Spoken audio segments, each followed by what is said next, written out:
So last week, I got to play Star Wars Outlaws for about 4 hours in a Ubisoft preview event, and I gotta say, the game was not what I expected, and not exactly in a good way. We've got a lot to talk about today, and in this video, I'm going to be sharing my initial impressions of Star Wars Outlaws, and why I'm very worried about the state of this game. If I could sum up my feelings about Star Wars Outlaws in one word, it would be, So without further ado, let's buckle up, grab some iced coffee, and dive into the video. As I was gathering my thoughts for this video, I asked myself the question, why did I feel so disappointed by what I played in Star Wars Outlaws? I think the reason for this is that the difference between what I expected or wanted this game to be and what it actually is, well, you see the gap there, right? Star Wars Outlaws is a much more stealth-oriented game than I anticipated. When I dove into this game, I was kind of expecting a Far Cry style experience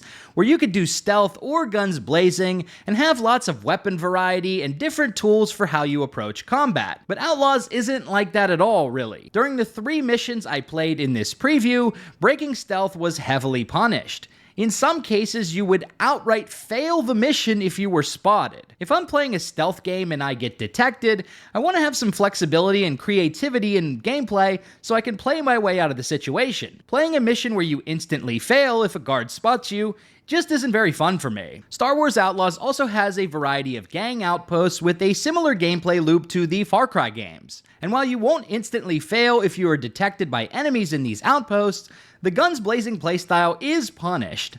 Outposts are filled with a variety of alarms, and if you get spotted or get into a fight, the guards will trigger the alarm and basically double the amount of enemies in the outpost. You can disable these alarms along the way, but you gotta remain in stealth while you do so. And you have to disable every single alarm in an outpost to prevent reinforcements from coming. Now you could throw all caution to the wind and say, "Fuck it," and start blasting, but this playstyle isn't quite as viable, mainly due to Kay's arsenal. Kay really only has one weapon, the blaster pistol, and the entire combat design of Star Wars Outlaws is built around this singular gun. Sure, you can pick up other weapons in the field, but in terms of your actual loadout, this is all you have. I think building the entire combat system in Star Wars Outlaws around one gun is a fatal flaw for this game, mostly because the blaster pistol just kinda sucks. It's not that fun to use. Like, why do the enemies get all the cool weapons, like blaster rifles, heavy weapons, and swords? Meanwhile, I just gotta sit back here like, pew, pew, pew! Like, bro, where's the weapon variety? The only time you can use other weapons is if you find them in the field. But there are a few problems with this. First off, you only get one clip for that gun. There's no extra ammo or anything like that, so once you use it all up, you gotta swap back to the blaster pistol. Secondly, and by far the most annoying thing about this, is anytime you're carrying one of these weapons, if you interact with pretty much anything at all, Kay just drops the gun. Pick a lock, Kay drops the gun. Climb a ledge, she drops the gun. Check your phone to see Ubisoft's stock price, she drops the gun. It's like, bitch, we're going into a heavily guarded gang stronghold right now. Why are you dropping that AK? We're gonna need that. If I could make one suggestion to Ubisoft on how to improve this game, it would be this. Give us actual weapon loadouts. Don't limit us to only the blaster pistol. I mean, if we still need to use it for disabling shields or whatever, that's fine, but I think you're shooting yourself in the foot by limiting the weapon variety.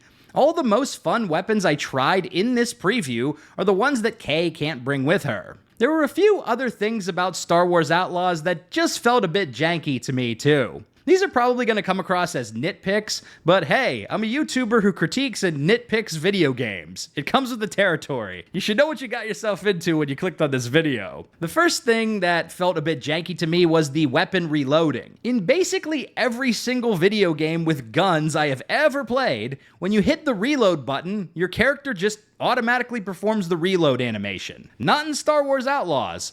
In this game, reloading is a 2-step process. First, you hit the reload key, then there's a delay, then a little line starts moving on the screen and you have to hit the reload button again when the lines match up to actually reload the gun. This went against all the muscle memory from every video game I've ever played. Now, I know why they did this. It's a balancing thing. There is no ammo in this game, so if there wasn't some kind of reloading delay, then you could just spam the blaster pistol infinitely. I'm sure I'll get used to this eventually when I play more, but at the same time, it's like, why are you trying to reinvent the wheel on how guns reload in video games? Next up, we have the speeder bike. This is your main means of traversal out in the open world, and I don't think I've driven a video game vehicle that feels this bad since the launch of Cyberpunk 2077 or the Mako in Mass Effect 1. And I'm talking about the original Mass Effect 1 Mako, not the remaster. You see this little dot cursor in the middle of the screen? Yeah, you have to keep this balanced at all times. So not only are you focusing on steering the bike and moving the camera,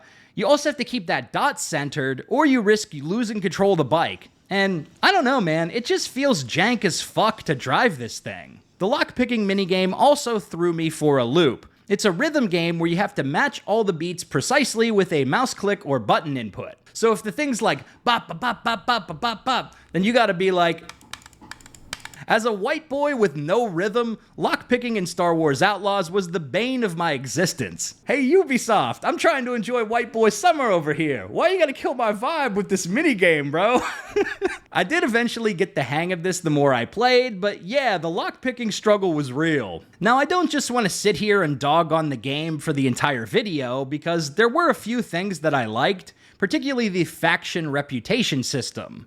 Some of the missions will give you a choice between betraying one gang to help another, and these choices will impact your faction reputation. If you have a very poor reputation with the gang, they will shoot you on sight, but if your reputation is better, you can visit gang strongholds, access vendors, new missions, and unlock unique rewards as well. So I'm very curious to see how balancing these gang reputations throughout the game will work, and whether or not it will have any impact on the story. I also like the overall atmosphere of the cantinas and towns. There's a lot of activity, mini-games, and chatter, which makes the world feel a bit more alive. At the end of the day, there's still plenty of this game that I haven't seen yet in terms of story, open world content, and progression. So I will withhold my final judgment until I've played more of the game, but I'm definitely worried about Star Wars Outlaws at this point. My initial vibe after playing for 4 hours is that this game is going to be a 6 or 7 out of 10. Maybe some other things I haven't seen yet could boost that score a bit higher, but I think there's absolutely no shot this will be a 9 or 10 game. If you're on the fence about Star Wars Outlaws, then I would definitely recommend waiting for more information and reviews. Maybe wait until launch and watch a live stream or a review of the game to get a vibe check. So there you have it. I played Star Wars Outlaws for about 4 hours, and I wasn't exactly impressed. If you like this video, be sure to subscribe to Big Dan Gaming for more RPG and action game videos. Big shout out to all the channel members for supporting my content. Until next time, this has been Big Dan. I should go.